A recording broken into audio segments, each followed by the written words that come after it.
আসসালামু আলাইকুম ভিউয়ার্স, কেমন আছেন সবাই? আমি মামের চ্যানেল থেকে রোশনারা বলছি।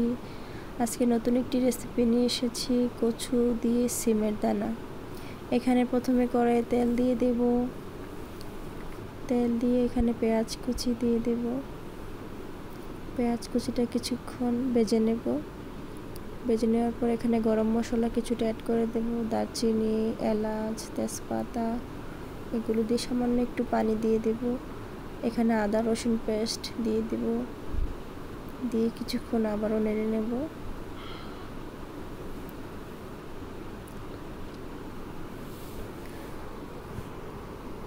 এখানে হলুদ পাউডার, লবণ, মরিচের পাউডার, জিরা পাউডার দিয়ে নেড়ে চেড়ে কিছুক্ষণ কষিয়ে নেব।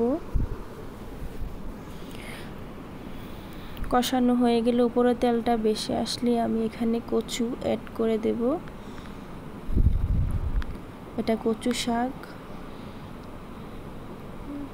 কচু শাকটা দিয়ে দিলাম, দিয়ে একটু নেড়ে ছেড়ে দিয়ে দেব।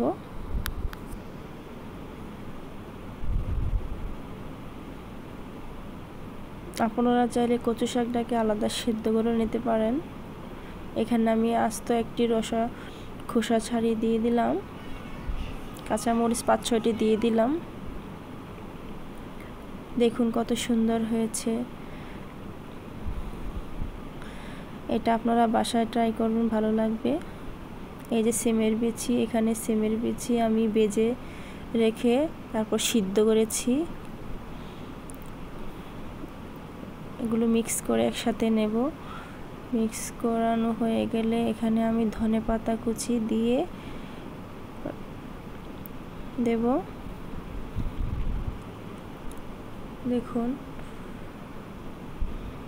এখানে একটা টিপস, আপনাদের কচু রান্না করলে যদি গলায় ধরে তাহলে এক টুকরা লেবু দিয়ে দিবেন, গলায় আর ধরবে না। দেখুন কত সুন্দর লোভনীয় হয়েছে। ভিডিওটি দেখার জন্য ধন্যবাদ। আমার পাশে থাকবেন।